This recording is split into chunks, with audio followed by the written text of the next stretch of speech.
Miri Rajobi. Again, welcome back to Sour and Spicy. Sour and Spicy പുതിയൊരു എപ്പിസോഡിലോട്ട് എല്ലാവർക്കും സ്വാഗതം.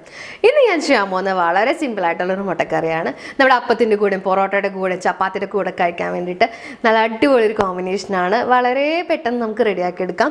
തേങ്ങാപ്പാലിൻ്റെ ഒന്നും ആവശ്യമൊന്നുമില്ല, എന്നാൽ നല്ല ടേസ്റ്റായിട്ട് നമുക്ക് വളരെ കുറച്ച് ഇൻഗ്രീഡിയൻസ് വെച്ചിട്ട് വളരെ പെട്ടെന്ന് റെഡിയാക്കി എടുക്കാം. ബ്രേക്ക്ഫാസ്റ്റിൻ്റെ കൂടെ കഴിക്കാനാണ് വളരെ നല്ലത്. പിന്നെ ചെറിയൊരു മധുരം ഉണ്ട് ഈ കറിക്ക്, അതുകൊണ്ട് തന്നെ ചോറിൻ്റെ കൂടെ കഴിക്കാൻ ചിലർക്ക് ഇഷ്ടപ്പെടില്ല. പക്ഷേ ബ്രേക്ക്ഫാസ്റ്റിൻ്റെ കൂടെ കഴിക്കാൻ വേണ്ടിയിട്ട് എല്ലാവർക്കും തന്നെ ഇഷ്ടപ്പെടും. അപ്പോൾ എല്ലാവരും ഇങ്ങനെ ഒന്ന് ട്രൈ ചെയ്ത് നോക്കാം. വളരെ പെട്ടെന്ന് നമുക്ക് ഉണ്ടാക്കി നോക്കാം, എല്ലാവർക്കും ഇഷ്ടപ്പെടുമായിരിക്കും. അപ്പോൾ ഉണ്ടാക്കി നോക്കിയിട്ട് ഫീഡ്ബാക്ക് തരാൻ മറക്കരുത്. പിന്നെ ചാനൽ ഇതുവരെ സബ്സ്ക്രൈബ് ചെയ്തിട്ടില്ലെങ്കിൽ ഒന്ന് സബ്സ്ക്രൈബ് ചെയ്തോളൂ കേട്ടോ. പിന്നെ തൊട്ടടുത്ത് വന്ന ബെല്ലൈക്കണും കൂടെ ഒന്ന് ക്ലിക്ക് ചെയ്യുകയാണെങ്കിൽ ഞാൻ പുതിയ വീഡിയോസ് ഇടുമ്പോൾ നിങ്ങൾക്ക് നോട്ടിഫിക്കേഷൻ കിട്ടും. പിന്നെ വീഡിയോ ഇഷ്ടപ്പെട്ടാൽ ലൈക്ക് ചെയ്യുക, ഷെയർ ചെയ്യുക, കമൻറ്റ് ചെയ്യുക. അപ്പോൾ നമുക്കിനി അടുത്ത വീഡിയോയിൽ കാണാം. Bye bye.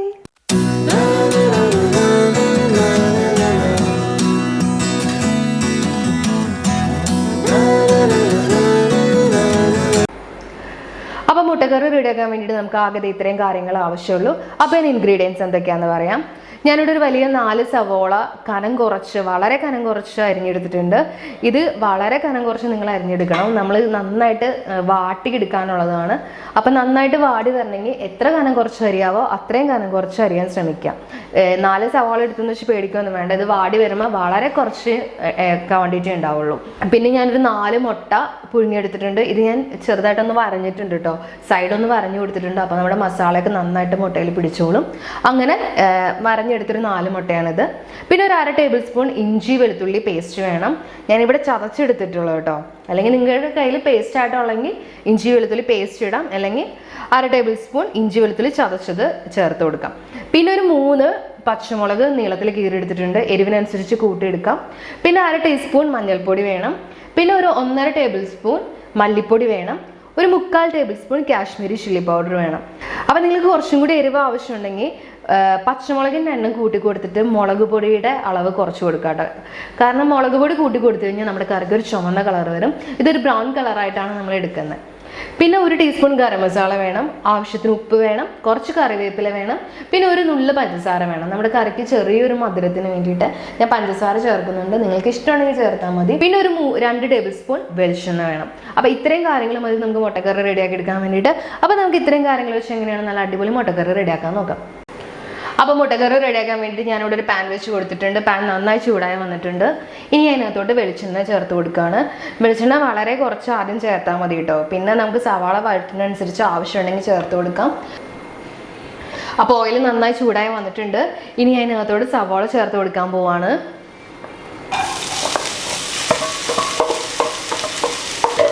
ഇനി നന്നായിട്ടൊന്ന് ഇളക്കി കൊടുക്കുക. കൂടെ തന്നെ നമുക്ക് കുറച്ച് ഉപ്പ് ഇതിനകത്തോട് ചേർത്ത് കൊടുക്കാം.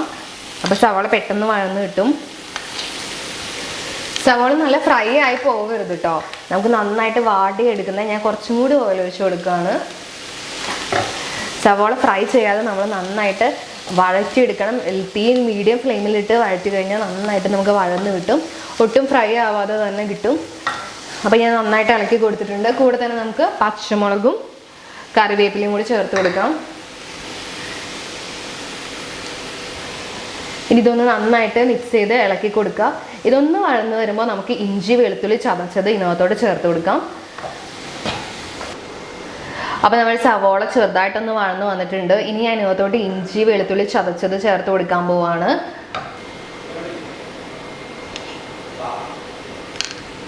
ഇത് നന്നായിട്ടൊന്ന് മിക്സ് ചെയ്ത് കൊടുക്കുക. ഇനി നമ്മുടെ സവാള നന്നായിട്ട് വാടി ഒരു ലൈറ്റ് ബ്രൗൺ ഷെയ്ഡ് ആവുന്നവരെ നന്നായിട്ട് വഴറ്റി കൊടുക്കണം. ഇത് മീഡിയം ഫ്ലെയിമിലിട്ട് വഴറ്റിയെടുക്കുക. അപ്പോഴാണ് നമുക്ക് നന്നായിട്ട് വഴന്ന് കിട്ടുള്ളൂ, ഒട്ടും ഫ്രൈ ആയി പോവാതെ. അപ്പോൾ നമ്മുടെ സവാള നന്നായിട്ട് ഞാൻ വഴറ്റിയെടുത്തിട്ടുണ്ട്. മീഡിയം ഫ്ലെയിമിലിട്ടിട്ടാണ് നന്നായിട്ട് വഴറ്റിയത്. അപ്പോൾ സവാള ഇപ്പോൾ ഒട്ടും ഫ്രൈ ആയിട്ടില്ല, എന്നാൽ നന്നായിട്ട് വഴന്നിട്ടുണ്ട്. നമ്മൾ ഇട്ട് കഴിഞ്ഞപ്പോൾ കുറേ സവാള ഉണ്ടായിരുന്നു. ഇപ്പോൾ ആകെ ഇത്രയേ ഉള്ളൂ സംഭവം. അപ്പോൾ നമുക്ക് ഈ ഒരു പരുവത്തിലാണ് വേണ്ടത്. അപ്പോൾ നമ്മുടെ ഇഞ്ചിയുടെ പച്ചമണമൊക്കെ മാറി സവാളയൊക്കെ നന്നായിട്ട് വഴന്ന് വന്നിട്ടുണ്ട്. അപ്പോൾ ഇനി നമുക്ക് ചേർക്കേണ്ടത് പൊടികളാണ്. അപ്പോൾ ഞാൻ ഇനി പൊടി ചേർത്ത് കൊടുക്കാൻ പോവാണ്. മഞ്ഞൾപ്പൊടി, മല്ലിപ്പൊടി, മുളക് പൊടി,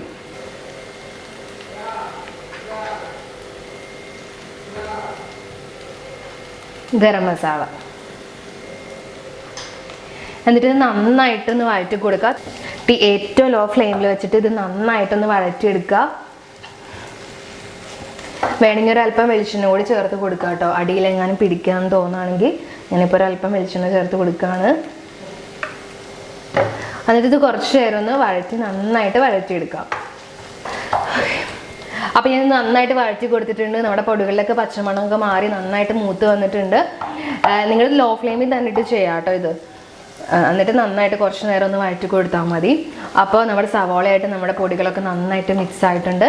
ഇനി നമുക്ക് ഇതിനകത്തോട്ട് ഒരു കുറച്ച് വെള്ളം ചേർത്ത് കൊടുക്കാം.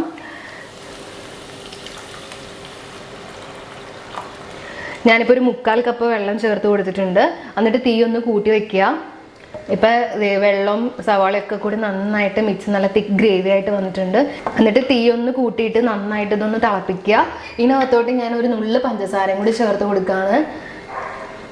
ഇത് നിങ്ങൾക്ക് വേണമെങ്കിൽ മാത്രം ചെയ്താൽ മതി. അപ്പോൾ കറിക്ക് ഒരു ചെറിയൊരു മധുരം കിട്ടും. അപ്പോൾ നമ്മുടെ കറി നന്നായിട്ട് തിളച്ച് വന്നിട്ടുണ്ട് വെള്ളം ചേർത്തതിന് ശേഷം. അപ്പോൾ നിങ്ങൾക്ക് വേണമെങ്കിൽ ഇനിയും കുറച്ചും കൂടി വെള്ളം ചേർത്ത് കൊടുക്കാം. പക്ഷേ കറി നല്ല തിക്കായിട്ട് ഇരിക്കുന്നതായിരിക്കും എപ്പോഴും നല്ലത്. അപ്പോൾ നിങ്ങളുടെ ഗ്രേവിയുടെ അനുസരിച്ച് ചേർത്ത് കൊടുക്കുക.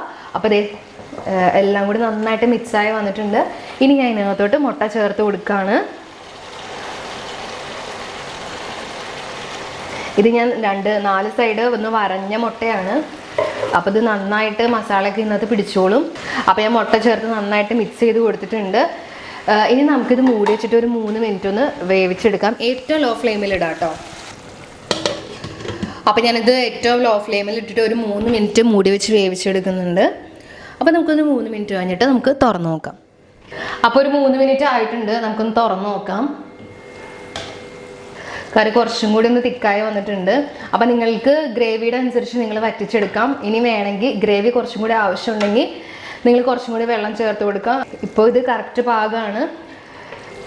അപ്പോൾ നമ്മുടെ കറി നല്ല തിക്കായി വന്നിട്ടുണ്ട്. അപ്പോൾ ഗ്രേവിയുടെ അളവ് നിങ്ങളുടെ ഇഷ്ടത്തിനനുസരിച്ച് അഡ്ജസ്റ്റ് ചെയ്യുക. നിങ്ങൾക്ക് കുറച്ചും കൂടി ഗ്രേവി വേണമെങ്കിൽ വെള്ളം ഒഴിച്ച് അതനുസരിച്ച് എടുക്കുക. ഇനി ഗ്രേവി കുറച്ച് മതിയെങ്കിൽ ഒന്നും കൂടി നന്നായിട്ട് വറ്റിച്ചെടുക്കാം. ഇതിപ്പോൾ അത്യാവശ്യം ഗ്രേവി ഉണ്ട്, പക്ഷെ നല്ല തിക്കുമാണ്. അപ്പോൾ നിങ്ങളുടെ ഇഷ്ടത്തിനനുസരിച്ച് ഗ്രേവി അഡ്ജസ്റ്റ് ചെയ്യാം. പിന്നെ മുട്ടയമൊക്കെ നന്നായിട്ട് ഇപ്പോൾ മസാല പിടിച്ചിട്ടുണ്ട്. കുറച്ചും കൂടി ഇരിക്കുമ്പോൾ കറി ഒന്നും കൂടി ഒന്ന് തിക്കാവും. ചപ്പാത്തിയുടെ കൂടെ അപ്പത്തിൻ്റെ കൂടെ കഴിക്കാനൊക്കെ ഒരു നല്ല കറിയാണിത്. അപ്പോൾ എല്ലാവരും വീട്ടിൽ ട്രൈ ചെയ്ത് നോക്കുക. അപ്പം നമുക്കിനി അടുത്ത വീഡിയോയിൽ കാണാം. Bye bye.